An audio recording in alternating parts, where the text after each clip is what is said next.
유월절의 기간 동안 예수님은 예루살렘에 올라가셨습니다. 그리고 예루살렘에서 성전을 정화하셨습니다. 또한 그 예루살렘에서 유월절 기간 동안 계속 머무시면서 여러 표적들을 행하셨습니다. 많은 사람들이 그 표적을 보고 예수를 따랐지만 예수님은 그것을 아직 그들의 온전한 믿음으로 보지는 않으셨습니다. 그 와중에 유대인의 랍비였던 니고데모가 예수를 찾아와서 그를 높이며 존경의 표현을 했습니다. 그러나 예수님은 니고데모의 그 말을 감사로 받지 않고 아직 너는 거듭나지 않았다라고 하는 사람에게 있어서 가장 중요한 문제, 거듭남의 문제를 이야기를 했습니다. 도무지 이해하지 못하는 니고데모, 그에게 진짜 너희들이 바라봐야 될 것이 무엇인지, 너희들의 업적에 매여 있고 너희들의 종교적 열심에 매여 있고 너희들의 사회적 지위에 매여 있는 이런 것들에 매여서 너희들이 바라보지 못하는 것이 무엇이냐, 바로 하나님의 나라, 거듭나야만 볼 수 있고 거듭나야만 갈 수 있는, 물과 성령으로 나지 아니하면 갈 수 없는 하나님의 나라에 대해서 증언해 주었습니다.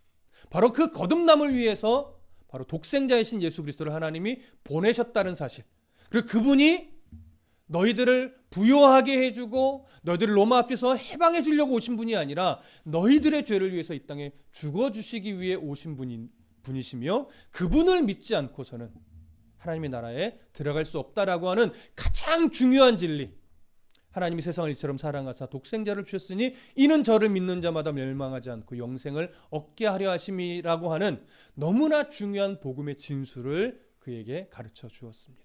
물론 아직은 니고데모가 깨닫지는 못했던 것으로 보여집니다. 그러한 너무나 중요한 사역들을 예수님이 행하셨고, 이제 그 예루살렘에서 일을 마치신 예수님은 제자들과 함께 유대 땅으로 건너가셨다라고 오늘 성경이 증언을 합니다. 이제 예루살렘에서 일을 마치는 이제 어떤 사역들로 예수님이 이끌어 가시는지 그 부분을 우리가 살펴보도록 하겠습니다. 자, 22절 함께 읽습니다. 시작. 그 후에 예수께서 제자들과 유대 땅으로 가서 거기 함께 유하시며 세례를 베푸시더라. 자, 그 후에라는 표현을 좀 생각해 보셔야 됩니다. 이 그 후에라고 하는 것은 예루살렘에서 여러 사건들이 있은 뒤 얼마만큼의 시간이 흘렀는지를 표현하는 건 아닙니다. 그래서 이 그 후에가 어느 정도의 기간을 염두에 두고 있는지는 알 수 없지만, 다만 어떤 건 알 수 있어요. 예루살렘에서 있었던 일 다음에, 그런 어떤 시간적 순서는 명확하게 알 수 있는 표현입니다. 자, 예수님은 제자들과 함께 유대 땅으로 가셨다고 합니다. 여기서 말하는 유대 땅이라고 하는 것은 정확하게 어느 지역을 말하는 것이 아니고 유대의 변두리, 유대의 시골 정도로 이해하시면 됩니다. 유대의 시골 지역으로 가셨습니다. 그리고 거기서 유하셨습니다. 거기 유하시면서 무엇을 하셨다고 성경이 말을 하나요? 세례를 베푸시더라. 그러니까 유대 변두리 지역으로 가셔서 거기서 오는 사람들에게 세례를 베풀었다는 이야기입니다. 근데 오늘 22절은 예수님이 직접 세례를 베푸신 것처럼 묘사를 하고 있는데 4장 1절을 좀 보시죠.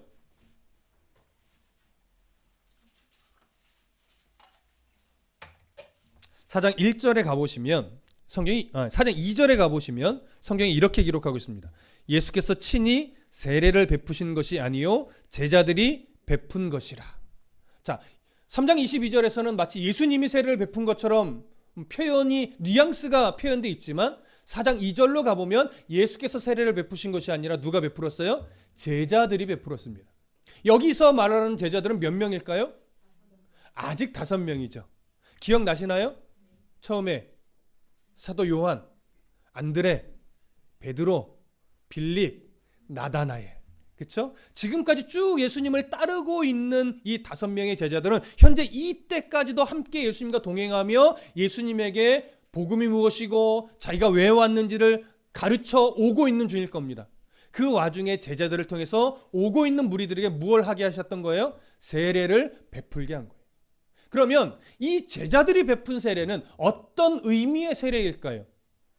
혹자들은 이렇게 말합니다. 지금 예수님의 베푼 세례는 구원의 세례였을 것이다. 그래서 오늘날 교회에서 행해지는 세례와 동일한 세례일 것이다. 이렇게 주장하기도 합니다. 그러나 한 가지 생각할 것은 뭐냐면 아직 예수님이 고난받으시기 전입니다. 아직 예수님이 십자가에서 죽기 전이십니다. 부활하시고 승천하시기 전이며 오순절 성령 강림이 일어나기 전입니다. 그래서 이 세례는 오늘날 교회에서 행해지는 구원을 확증하는 구원의 백성이 되었음을 인정하는 이런 세례와는 좀 다르다고 봐야 됩니다. 그럼 누구의 세례와 같을까요? 아직은 세례 요한이 베풀었던 회개를 선포하는 그 세례와 동일하다고 보는 것이 더 옳을 것입니다. 아직 예수님은 메시아로서의 본격적인 사역이 시작이 됐을까요? 안 됐을까요? 아직은 시작되지 않은 것으로 보셔야 됩니다. 자, 그래서 지금 예수님은 제자들과 함께 많은 사람들에게 다니면서 메시지를 전하고 회개를 선포하면서 제자들을 통해서 세례 요한과 동일한 세례를 베풀게 하고 있는 중에 있습니다. 자, 23절 함께 보겠습니다. 시작. 살렘 가까운 에논에서 세례를 베푸니 거기 물이 많음이라. 그러므로 사람들이 와서 세례를 받더라. 자, 이제는 예수님이 유대 근처에서 세례를 베풀었다는 표현 다음에 이제 세례 요한으로 시선을 넘겨요. 세례 요한은 어디에 있어요? 살렘 가까운 에논에 있어요. 이 지역이 정확하게 어딘지는 알 수 없습니다. 학자들 간에는 이 에논이라는 것이 여기 근처일 것이다, 저기 근처일 것이다, 견해들은 이야기를 하지만 정확하게 단정해서 여기다라고 말할 수가 없어요. 그래서 그냥 여기서 말하는 살렘 가까운 에논이라고 하는 것은 정확하게 어딘지는 알 수 없으나 성경에서 무엇을 강조하고 있는 것이냐면 예수님이 세례를 베푸시던 곳과 거리상 먼 곳일까요? 가까운 곳일까요? 가까운 곳이라는 의미를 갖고 있는 겁니다. 그걸 지금 보여주는 거예요. 예수님도 유대 시골 근처에서 세례를 베푸셨고 제자들과 함께, 그리고 세례 요한도 여전히 세례를 베풀었는데 현재 함께 세례를 베푸는 것이 거리상 그리 먼 곳은 아니다라고 하는 것을 드러내는 거지. 그리고 또 23절에 이렇게 연결해요. 에논에서 세례를 베푸니 거기 물이 많음이라. 자, 물이 많다는 것은 뭘 드러내는 걸까요? 세례를 베푸는 사역을 하기에 가장 이상적인 곳이라는 거예요. 이때 세례 요한이나 예수님은 때로는 사람이 많이 몰렸을 때는 그 강염으로 이렇게 뿌리면서 세례를 베풀었을 경우도 있을 것으로 여겨지고, 또 보편적으로는 어떻게 세례를 베풀었을까요? 아마도 침례의 형식을 가졌을 것으로 여겨집니다. 그래서 사람을 온전히 물속에 담궜다가 빼는 식으로 세례를 주었을 것으로 여겨집니다. 그래서 오늘날 보통 보수적인 장로교 쪽의 세례와 침례교 쪽의 세례가 좀 다르잖아요. 형식적인 면에서.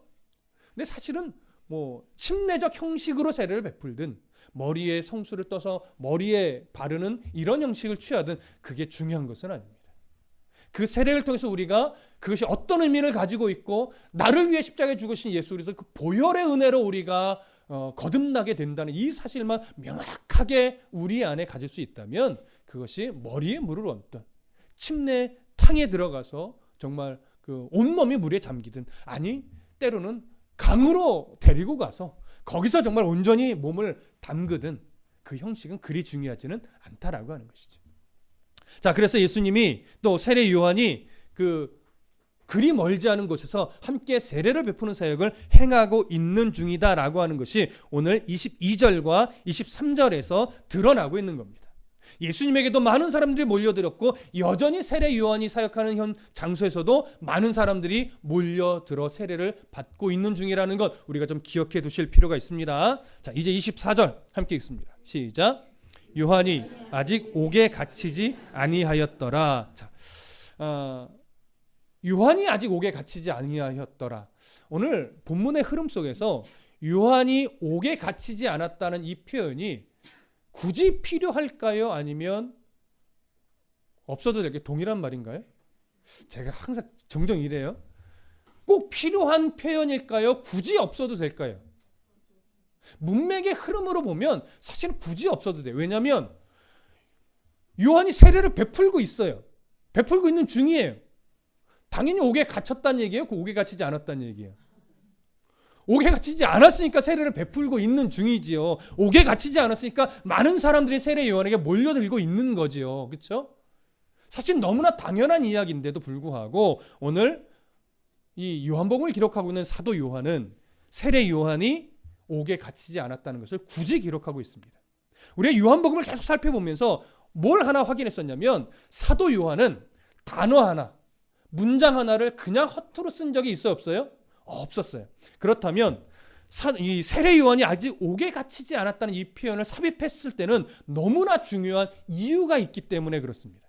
자, 그러면 이게 왜 중요하느냐? 마가복음으로 한번 가보겠습니다.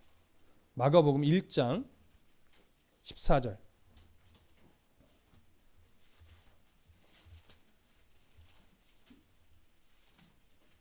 마가복음 1장 14절 15절까지 읽지요. 마가복음 1장 14절 15절. 자, 찾으셨으면 함께 읽습니다. 마가복음 1장 14절 15절 시작. 요한이 잡힌 후 예수께서 갈릴리에 오셔서 하나님의 복음을 전파하여 이르시되 때가 찼고 하나님의 나라가 가까이 왔으니 회개하고 복음을 믿으라 하시더라. 자, 마가는요, 그것 1장 거의 첫머리에서 뭘 설명해요? 요한이 옥에 갇혔고 그제서야 비로소 예수님이 갈릴리에 오셔서 복음을 전파했다라고 얘기를 해요. 공간복음의 저자들은 마태, 마가, 누가 이 공간복음의 저자들은요, 이 마가복음 1장 14절의 말씀을 근거로 해서 예수님이 언제부터 이 복음의 사역을 본격적으로 시작했노라고 말하냐면 세례 요한이 옥에 갇힌 이후부터 본격적으로 사역을 한 것으로 이야기를 합니다. 그 이전에는 특별한 사역을 언급하지 않습니다. 근데 이 공간복음의 이 내용을 사도 요한은 알까요, 모를까요? 알죠. 왜냐하면 우리가 서론에서도 확인했듯이 사도 요한이 쓴 이 요한복음은 모든 공간복음이 다 기록된 이후예요. 그리고 다른 사도들이 다 죽고 난 이후에 자기만 노년에 홀로 남아서 그동안 복음이 전해졌던 내용들을 다 회고하면서 그 안에 없던 내용들을 중심으로 해서 자기가 중요하다고 여기는 그런 복음의 방향성을 가지고 기록한 것이 요한복음이란 말이에요. 그래서 요한복음의 80% 이상은 공간복음과 겹쳐지는 내용이 없습니다. 거의 다 공간복음이 없는 내용으로 가득해요. 왜 그래요? 3명의 마태, 마가, 누가가 예수님을 따르기 전이기 때문에 그래요. 지금 오늘 본문에 기록된 내용은 마태, 마가, 누가는 경험하지 못한 내용에 기록할 수가 없습니다. 근데 누구는 기록할 수 있어요? 사도 요한만큼은 기록할 수 있죠. 왜요? 가장 먼저 예수님을 안드레와 함께 만난 사람이에요.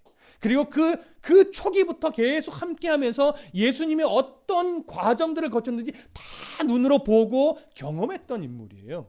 그러니 지금 사도 요한이, 그러니까 세례 요한이 옥에 갇혔다라는 표현을 하지 않으면 어떤 오해가 일어날 수 있어요? 세례 요한이 옥에 갇힌 이후의 일을 앞으로 끄집어서 그냥 기록했구나. 그래서 연대적 오해를 가질 수 있어요.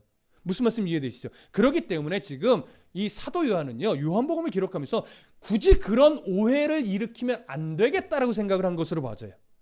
그래서 24절에 요한이 아직 옥에 갇히지 아니하였더라고 하는 이 부연 설명으로 인해서 지금 이 내용들이 세례 요한이 옥에 갇히기 전에 있었던 일임을 명확하게 해주는 겁니다.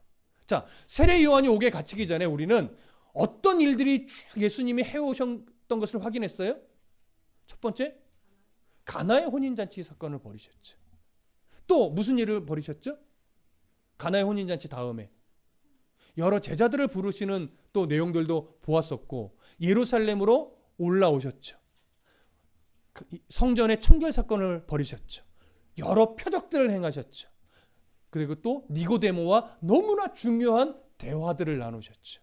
그리고 예루살렘에서 나온 이후에 유대 근교로 가셔서 복음을 전하며 세례를 베푸시는 사역을 했는데, 이 세례를 베푸시는 사역이 세례 요한이 세례를 베푸는 사역과 나름 중첩돼요, 중첩이 안 돼요? 중첩되는 기간이 있다는 얘기예요. 그것이 때로는 1년이나 2년 정도로 보기도 합니다. 세례 요한이 옥에 갇히기 전에.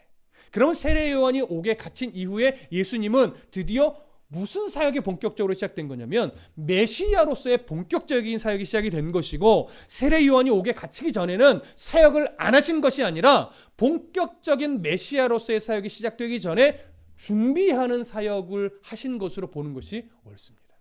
왜 그렇게 말할 수 있어요? 지금 5명의 제자들이 예수님을 따라다니면서 함께 이 사역에 동참을 하고 있는데 우리가 그 얘기를 했죠. 현재 이들은 예수님이 제자로 부르기 전입니까? 예수님이 이들을 12 제자로 부른 이후입니까? 전이에요. 예수님이요, 한 명 한 명 찾아다니면서 12명의 제자를 정확하게 불러 삼기 전이란 말이에요. 지금 이 5명은 예수님이 부르기 전에 자기들이 예수님을 찾아왔고 자기들이 예수님과 교제를 하면서 아, 이분이 정말 하나님의 아들이구나 인정하며 아직은 제자처럼 따를 때지 예수님이 수제자로 12명을 선별하여 부르기 전이란 말이에요. 그래서 아직은 뭐하는 단계? 준비하시는 단계로 보는 것이 옳아요. 그래서 예수님이 베푼 세례도 구원에 이르는 세례가 아니라 세례 요한처럼 회개를 선포하는 그런 세례로 그래서 보게 되는 겁니다. 자, 무슨 말씀 이해되시죠? 그런 의미에서 24절은 너무나 중요한 의미가 있는 구절입니다. 자, 이제 25절 함께 읽습니다. 시작. 이에 요한의 제자 중에서 한 유대인과 더불어 전결 예식에 대하여 변론이 되었더니, 자, 이제 오늘 본문에서 이 구절을 잘 이해하셔야 돼요. 예수님도 세례를 베푸는 사역을 하고 있고 세례 요한도 세례를 베푸는 사역을 하고 있는 중에 있습니다. 그때 25절에서 요한의 제자가 뭐 한 명인지 한두 명인지 모르겠지만 정확히 몇 명인지 모르겠지만 요한의 제자와 한 유대인이 변론을 하게 됐어요. 근데 그 변론의 내용이 뭐예요?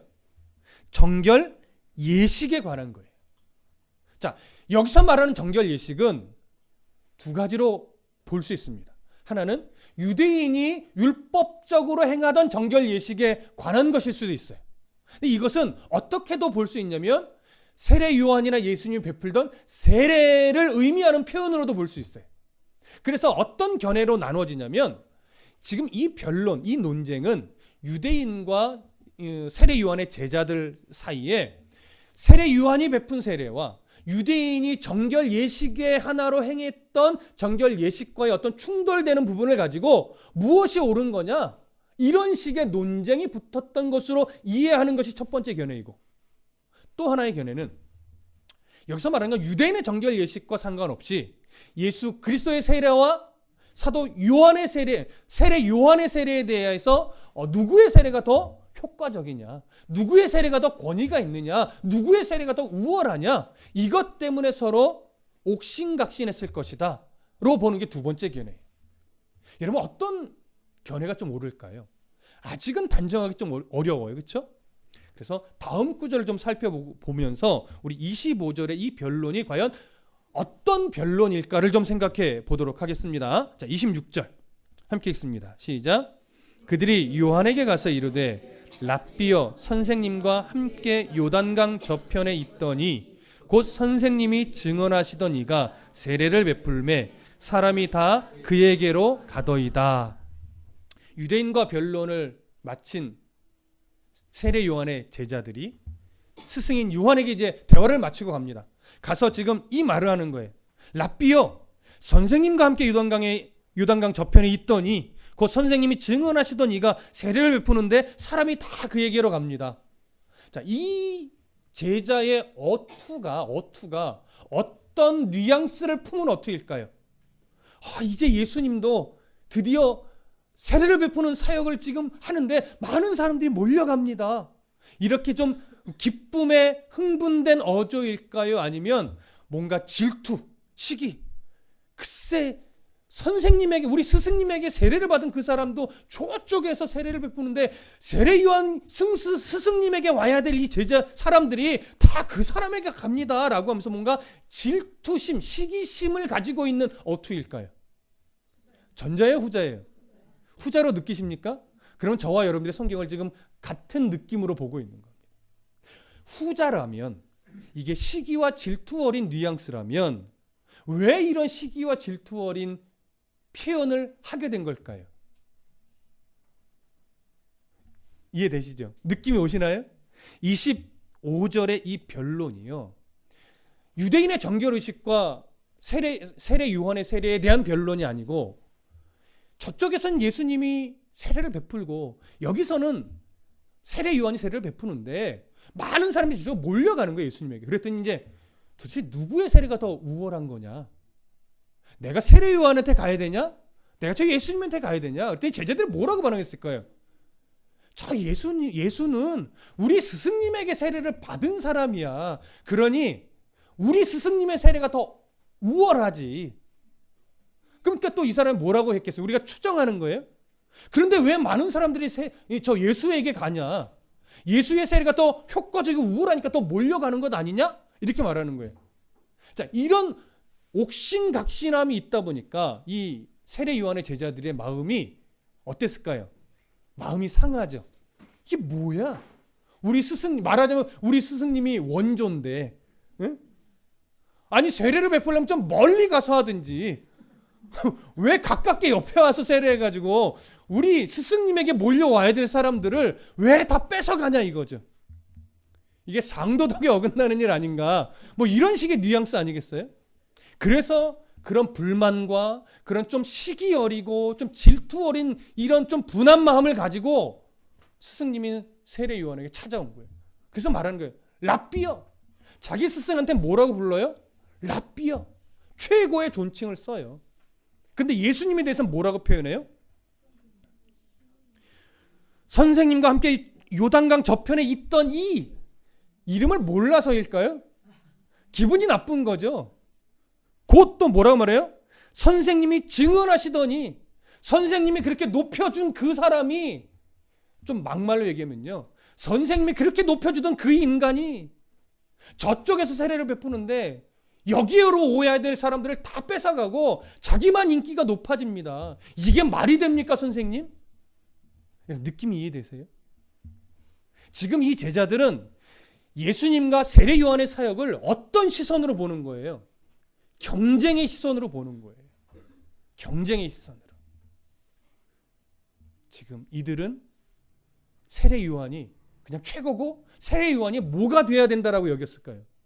세례 요한이 메시아여야 된다는 생각을 아직도 갖고 있는 거예요. 아직도 많은 사람들은요, 세례 요한이 메시아일 것이라는 기대를 가지고 지금 몰려들고 있어요. 근데 놀라운 건 예수님에게 많은 사람들이 몰려들고 있는데 아직도 여전히 누구에게도 사람이 몰려들고 있는 거예요? 세례 요한에게도 몰려들고 있는 거예요. 그러니까 지금 제자들은 우리 스승님이 최고여야 돼. 우리 스승님이 메시아여야 되는데 왜 저 사람이 저렇게 많은 사람들을 모이게 만들고 인기를 끌고 있는 거지? 거기서 이제 시기가 나는 거죠. 세례 요한은 어떻게 반응했을까요? 이제 그 부분을 우리가 확인을 해야 됩니다. 자, 27절. 그렇죠? 함께 읽겠습니다. 27절. 시작. 요한이 대답하여 이르되 만일 하늘에서 주신 바가 아니면 사람이 아무것도 받을 수 없느니라. 자, 저를 보십시오. 이 부분을 여러분 잘 이해하셔야 돼요. 어떻게 이해하시면 안 되냐면 요한이 대답하는데 이렇게 해요. 만일 하늘에서 주신 바가 아니면 사람이 아무것도 받을 수 없다라고 하는 이 표현을 하나님이 함께 하시니까 저렇게 많이 몰려드는 거지. 그러니까 이것을 어떤 양적 결과, 사람이 많이 모이는 데는 이유가 있어, 이런 식으로 이해하시면 안 돼요. 그럼 사람이 적게 모이면 하나님의 뜻이 없는 걸까요? 사람이 많이 모이면 거기에는 하나님의 뜻이 있기 때문에 많이 모인 걸까요? 오늘 세례 요한이 그런 식으로 이야기를 하는 것이 아니에요. 자, 하늘에서 주신 바가 아니면 이렇게 말하는, 여기서 하늘에서 주신 바라고 하는 것은 어떤 의미냐면 하나님이 주신 목, 하나님이 주신 소명, 하나님이 주신 역할이란 말이에요. 하나님이 허락하신 것이 아니면 이런 말이에요. 하나님이 소명으로 주신 것이 아니면 이런 말이에요. 자, 그러면 이어지는 말 보세요. 하늘에서 주신 바가 아니면 뭐라고 말해요? 사람이 아무것도 받을 수 없다, 이렇게 말해요. 그러면 아무것도 받을 수 없다라고 하는 것은 사람의 숫자를 말하는 것처럼 여겨질 수 있지만 이건 숫자를 의미하는 것이 아니에요. 기본적으로, 근본적으로 숫자가 아니라 의미가 없다, 가치가 없다, 이런 말이에요. 아무리 사람이 몰려들어도, 아무리 인기가 하늘을 치솟아 높이 올라도 하나님이 인정하시는 것이 아니면 의미가 없다, 가치가 없다, 이거예요. 근데 지금 세례 요한의 제자들은 뭘로 지금 판단하는 거예요? 많이 몰려갑니다. 여기에 초점을 맞춘 거예요. 너희들은 많이 몰려가냐, 내게서 사람이 적게 이쪽으로 오느냐, 이것에 초점을 맞추고 있는데, 하나님이 주신 소명, 하나님이 주신 어떤 역할, 목적이 아니면 사람이 아무리 많이 몰려들고 인기가 있어도 그건 의미가 없고 가치가 없어. 그러면 이거는 뭘 인정하는 거예요? 예수님에게 사람이 많이 모여든 이유는 많이 모여들었다의 문제가 아니라 하나님이 예수 그리스도에게 주신 소명이 있고 역할이 있기 때문에 많이 몰려드는 거야. 그걸 볼 수 있어야지. 너희는 왜 여기는 많이 모여들고 여기는 적은 것 때문에 시기와 질투로 너희들의 마음이 상해 있느냐. 이걸 지적하는 거죠. 이 부분을 정확하게 우리가 기준을 잡으셔야 돼요. 그렇지 못하면 교회와 교회도 어떤 관계에 놓일 수 있어요? 함께 협력하여 하나님의 나라를 만들어가는 관계가 아니라 경쟁하는 관계가 된다고요.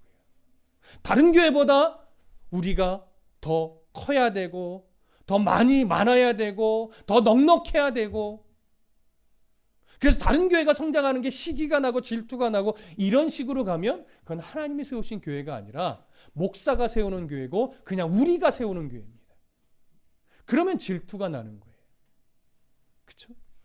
그런데 우리가 다른 교회의 성장함이 질투가 나지 않는 건 그 교회에 하나님이 정해놓으신 하나님의 마음과 그 교회의 역할과 그 교회에 하나님이 주신 사명들을 뭐하는 거예요? 인정하는 거예요. 그러면 다른 교회의 성장이 시기가 나는 것이 아니라 기뻐해 줄 수 있고 박수 쳐줄 수 있는 거죠.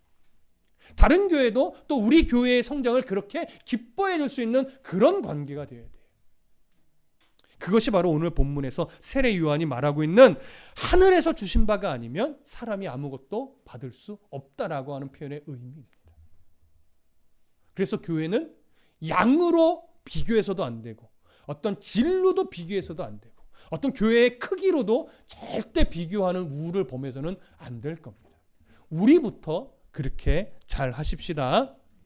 자, 세례 요한은 이렇게 자기의 위치가 어디며 자기의 역할이 어디까지인가를 분명하게 알고 이 시선을 놓치지 않으려고 부단히도 애를 쓰던 분임을 우리가 명확하게 알 수 있습니다. 28절 함께 읽습니다. 시작. 내가 말한 바 나는 그리스도가 아니요 그의 앞에 보내심을 받은 자라고 한 것을 증언할 자는 너희니라. 그 제자들에게 세례 요한이 이렇게 말합니다. 나는 그리스도가 아니라고 내가 늘 강조해 왔고 나는 그분을 위해 미리 보냄을 받아는 자라는 것을 내가 늘 가르쳐 왔다. 그러니 너희가 바로 내가 가르쳤던 이 내용에 이제는 증언자가 되어야 된다. 이 얘기죠. 그럼 이 세례 요한의 제자들은 앞으로 어떤 내용을 증언하며 사역들을 해 나가야 될까요?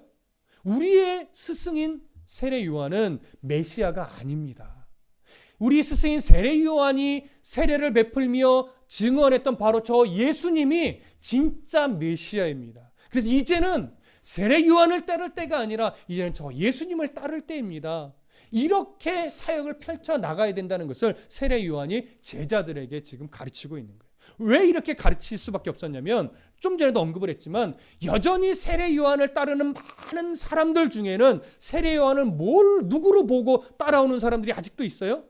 메시아로 생각하고 아직도 따르는 사람이 있기 때문에 세례 요한이 제자들에게 말하는 거예요. 봐라, 아직도 나를 메시아처럼 생각하고 따르는 사람이 많지 않니? 그러니 너희가 그들에게 이제는 제대로 가르쳐야 된다. 세례 요한이 메시아가 아니라 세례 요한에게 세례를 받았던 바로 저분 예수 그리스도가 정말로 우리를 죄에서 구원하실 메시아다. 너희들이 이것을 앞으로 이들에게 가르치며 그들의 시선을 예수 그리스도에게 돌리도록 만들어야 된다. 이게 제자들이 해야 될 사역이에요. 잘 보십시오. 이게 오늘날 목회자가 해야 될 사역입니다. 성도들의 시선을 내게로 끌어모아 맞추는 목회가 아니라 성도들의 시선을 오직 누구를 바라보게? 예수 그리스도를 바라보게. 그렇게 목회를 해야 가장 건강한 사역인데 목회자도 사람인지라 자꾸 뭐 하려고 그래요? 성도들의 시선을 먹고 살아가려고 그래요. 성도들의 존경을 받으려고 하고 성도들의 마음을 자꾸 자기에게로 끌어모으려고 하죠. 이 유혹에서 아마 완전히 벗어나지는 못할 겁니다. 그렇죠? 어느 목회자가 성도의 외면 속에서 막 힘을 낼 수 있는 목회자가 어디 있겠어요? 성도들의 어떤 그 마음의 위로를 받고 성도들의 시선에 힘을 얻기도 하죠. 그러니 조심할 건 뭐예요? 그 시선을 하나님께로 돌리는 싸움에는 힘을 써야 돼요. 그리고 여러분들은 목회자에게 시선을 누구에게 드리는 시선보다 많이 주면 안 돼요? 예수 그리스도에게 드려야 될, 마땅히 드려야 될 시선을 몽땅 뺏어서 목사님에게 주는 이런 우를 보면서는 안 됩니다. 그러니까 목사에게 시선은 적당히 주십시오. 제가 외로워지지 않을 정도만, 제가 섭섭해지지 않을 정도만 딱 주시면 그거면 충분한 거예요. 그리고 나머지 모든 시선은 오직 누구에게? 예수님에게, 하나님에게만 다 드리십시오. 그거면 충분한 겁니다. 자, 이 부분이 왜 중요한지 세례 요한은 29절에서 설명을 합니다. 함께 읽습니다. 29절 시작. 신부를 취하는 자는 신랑이나 서서 신랑의 음성을 듣는 친구가 크게 기뻐하나니 나는 이러한 기쁨으로 충만하였노라. 세례 요한이 지금 제자들에게 조금 더 명확하게 이 의미를 설명해 주려고 당시 사람들이 다 알고 있던 결혼 풍습을 예로 드는데, 여기서 말하는 신랑은 예수 그리스도입니다. 여기서 말하는 신부는 하나님의 백성들입니다. 여기서 말하는 신랑의 친구는 세례 요한 자신을 비유로 설명을 하는 겁니다. 자, 그러면 당시에 신랑의 가장 가까운 친구는 신랑의 결혼식에서 항상 무슨 역할을 하냐면 그 신랑의 모든 결혼을 주관하는 거예요. 그 가장 가까운 친구가. 그럼 그 가장 가까운 친구, 그러니까 결혼식을 주관하는 가장 가까운 친구의 기쁨은 뭐냐면 1차적으로는 이 결혼식이 큰 문제가 생기지 않고 잘 진행되는 거예요. 그리고 또 하나, 더 큰 기쁨은 뭐냐면 친구인 신랑이 이제 이 결혼식장에 와서 결혼식에 참여하고 마무리로 그 신부를 맞아들이면서 기뻐하는 음성을 들을 때, 그 소리를 신랑의 친구가 들을 때 그 신부를 맞이하는 신랑의 기뻐하는 소리를 들으며 자기가 뭐 하는 거예요? 더 기뻐하는 거예요. 이게 신랑 친구가 갖는 최고의 기쁨입니다. 근데 세례 요한이 뭐라고 표현해요? 자, 29절 다시 한번 보세요. 신부를 취하는 자는 신랑이나 서서 신랑의 음성을, 이 신랑의 음성이란 건 신부로 인해 기뻐하는 신랑의 음성이에요. 그 음성을 듣는 친구가 크게 기뻐하나니. 그렇죠? 나는, 세례 요한은 지금 어떤 기쁨으로 충만해요? 이런 기쁨으로 충만해요. 그래 보십시오. 예수님이 세례를 베푸는 그 현장에 많은 사람들이 몰려가고 있다는 소리를 듣고 제자들은 시기와 질투의 마음이 생겼는데 오히려 세례 요한은 뭐로 가득해요? 드디어 저 예수님의 메시아로서의 사역이 시작되는구나, 이 소리를 듣고 기쁨으로 충만한 거예요. 이제 나는 뭐 할 때가 됐어요? 쇠할 때가 됐어요. 이제 예수님은 뭐 할 때가 됐어요? 흥할 때가 됐어요. 그 기쁨 때문에 30절에 고백을 할 수 있는 거예요. 함께 읽어보겠습니다. 시작. 그는 흥하여야 하겠고 나는 쇠하여야 하니라. 이걸 이렇게는 오해하지 마십시오. 예수님은 성공해야 되고 나는 망해야 되고 이런 식의 이야기가 아닙니다. 예수님이 드디어 구원자로서의 사역을 시작할 때가 됐구나. 아니, 이제 시작하시는구나. 그러면 이제 내 역할은 끝나는구나. 나는 쇠하여야 된다는 것은 여러분, 구약 선지자의 시대가 이제 막을 내리는 거예요. 이제 무슨 시대가 시작이 되는 거예요? 메시아의 시대가 시작이 되는 거란 말이에요. 그 전환점에서 세례 요한이 이걸 시기와 질투로 받았다면요, 그동안 자기의 모든 사역이 다 망가지는 거예요. 그런데 세례 요한은 자기의 위치와 역할이 어디까지인지 명확하게 알고 있었고 그걸 넘어가지 않았습니다. 그래서 예수님의 메시아로서의 사역이 시작되는 것을 보고 오히려 기뻐하면서 드디어 자신의 사역을 이제 마무리하게 되는 것이죠. 얼마만큼 여기서부터, 이 시점에서부터 얼마나 더 선지자로서의 사역을 하고 옥에 갇혔는지는 모르겠습니다. 그 기간은 정확하게 알 수는 없는데 이때부터 이제 세례 요한은 자신의 사역이 이제 마무리되고 있다는 걸 알았고 기쁨으로 이 사역을 마무리하고 뭐예요? 즐거이 옥에 갇힐 수 있었던 겁니다. 자기의 위치와 역할을 모르면요, 떠날 때를 모르는 거죠. 내려놓을 때를 모르는 거죠. 무슨 말씀 이해되세요? 그래서 교회마다 하나님 맡겨주신 역할이 다릅니다. 목사마다 맡겨주신 역할이 다른 거예요. 근데 그 역할과 위치를 모르고 이게 교만의 눈에 휩싸여서 하나님이 주신 역할 이외의 것을 가지려고 발버둥 칠 때 무슨 일이 생길까요? 거기에는 인기만 남습니다. 거기에는 목사만 남습니다. 거기에는 큰 교회나 아니면 큰 업적만 남습니다. 그 사역의 뒤안길에, 아니 어쩌면 죽음 이후에 그 사람의 흔적을 딱 펼쳐놓고서 우리 모든 사람들이 저분의 인생을 통해서 나는 하나님을 봅니다. 이런 고백이 일어나면 정말 잘 사역한 거죠. 그런데 한 사람의 인생의 흔적을 놓고 딱 평가하면서 저 사람의 업적만 보이고 저 사람의 어떤 그 행했던 여러 일들만 보인다면, 남겨놓은 다른 외적인 흔적들만 보인다면 그것은 어떻게 보면 사실 사역을 잘한 것이 아닐 수도 있습니다. 그러니까 우리의 흔적 속에 뭐만 남아야 돼요? 날 사랑하여 구원하신 예수님, 날 사랑하여 이런 삶을 살아오게 하셨던 예수님, 날 사랑하여 이런 일을 이루어내셨던 하나님, 이런 하나님이 보이게 하는 것이 나는 쇠하는 거예요. 이런 하나님이 드러나는 것이 그는 흥하는 거란 말이에요. 근데 우리는 자꾸 어떻게 가냐면 그도 흥하고 나도 흥하는 사역으로 자꾸 가려고 하는 거예요. 같이 흥하는데 여기에는 뭐가 도사려요? 사실은 내가 조금 더 흥하고 싶은 거죠.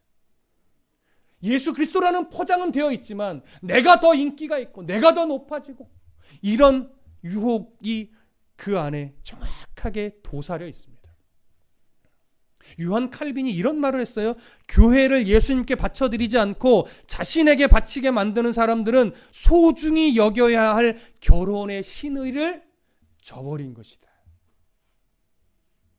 오늘 본문을 준비를 하면서요, 옛 자료들에 이런 내용들이 자꾸 들어가 있더라고요. 신랑 신부의 이 비유 속에 신랑의 친구가 신부를 취해서는 안 된다라고 하는 것이 옛날 그 기록들에 명시가 되어 있대요. 제가 의문이 품었던 게 뭐냐면, 아니 신랑의 친구가 신부를 취하지 않는 것은 당연한 거지. 어느 신랑의 친구가 결혼식을 주관하면서 그 신랑의 신부를 자기가 취하는 사람이 누가 있겠어요? 그런데 왜 이런 글이 명시됐을까를 생각할 때에 우리가 놓치지 말아야 될 건, 여기서 어떤 교훈 때문에 그런 표현을 자꾸 쓰는가 저는 이해가 안 됐거든요. 그런데 잘 돌아보니까 우리는 신랑의 친구인데 또 우리는 신부이며 신랑의 친구의 역할을 해야 될 사람들인데 자꾸 우리가 누굴 취해요? 신부를 우리가 취하고 있는 거예요. 어떻게 보면 목회자가 가장 위험하죠. 예수님의 신부인데 여러분이, 저는 신랑의 친구인데 자꾸 제가 신랑이고 여러분들이 신부가 돼서 자꾸 저에게로 오게 만드는, 이런 위험성을 조심하라는 거구나. 세례 요한은 그걸 알았던 거구나. 그걸 발견하게 되는 겁니다. 마찬가지, 여러분들 앞에서는 또 마찬가지죠. 여러분들의 자녀나 여러분들의 영향력을 받는 어떤 사람들이 있다면 그 사람을 예수 그리스도에게로 자꾸 보게 가게, 우리의 삶의 흔적이 그렇게 안내를 하는 삶이 되어야 되는데 그를 내 사람으로, 그냥 내 자녀로, 내 소유로 이렇게 만들 수 있는 위험성이 있다라고 하는 것을 다시 한번 보게 되는 거예요. 이런 윌리엄 캐리라고 하는 근대 선교사를 아시죠? 근대 선교의 선구자예요. 이분이 이런 말을 했어요. 친구에게 죽음에 임박해서 내가 이 세상을 떠나게 되면 윌리엄 캐리에 대해서는 얘기하지 말아주라. 그리고 단지 윌리엄 캐리를 구원해 주신 그 분에 대해서만 이야기를 해다오. 오직 그리스도만 존귀하게 되기를 원합니다. 이게 윌리엄 캐리가 남긴 너무나 위대한 말씀인 거예요. 우리가 이 세상을 살아가면서 우리가 남겨야 될 흔적들은 하나님이 이태희 목사를 얼마나 사랑하셨는지, 하나님이 이태희 목사를 사랑하셔서 왜 목회자를 만드셨는지, 하나님이 이태희 목사를 통해서 왜 설교를 바르게 하려는 몸부림을 하게 했는지, 그걸 통해서 누구를 드러내라고요? 예수 그리스도 하나님을 드러내라는 거예요. 그러니까 저도 좋은 목회를 했다고 평가를 지금 받을 수 없는 거죠. 언제 이 목회가 정말 올바른 목회했다는 것을 언제 평가받아요? 제가 죽고 난 이후에 저를 기억하는 여러분들이나 저를 기억하는 저의 자녀들이 우리 아버지는 정말 하나님을 사랑하셨던 사람이고 우리 아버지의 그 목회 속에서는 언제나 사람이 드러나지 않고 예수 그리스도만 드러났어. 정말 말씀에 근거한 하나님을 정말 열심히 증언하고 돌아가신 분이야 라고 핸드폰을 만지고 있는 우리 아들이 이걸 기억해 준다면 저는 얼마나 바른 목회를 한 것일까요? 그렇죠? 여러분들도 마찬가지죠. 부모로서의 여러분들을 자녀들이 어떻게 기억할까요? 또 여러분들이 선배의 위치에 있다면 선배인 여러분들의 모습을 나중에 시간이 흘러 기억하면서 그때 그 선배는 이랬는데라고 할 때 무슨 이야기를 그들이 할까요? 여러분들을 사용하신 그 하나님을 이야기할까요? 우리 선배는 말이야 뭐 이랬는데 그냥 뭐 없어 뭐 이럴까요? 그렇죠? 여러분들의 흔적 속에 저의 흔적 속에 예수 그리스도만 남기를 흥하신 예수 그리스도만 남기를 간절히 소원하고 또 그렇게 되시기를 축복합니다. 기도하겠습니다.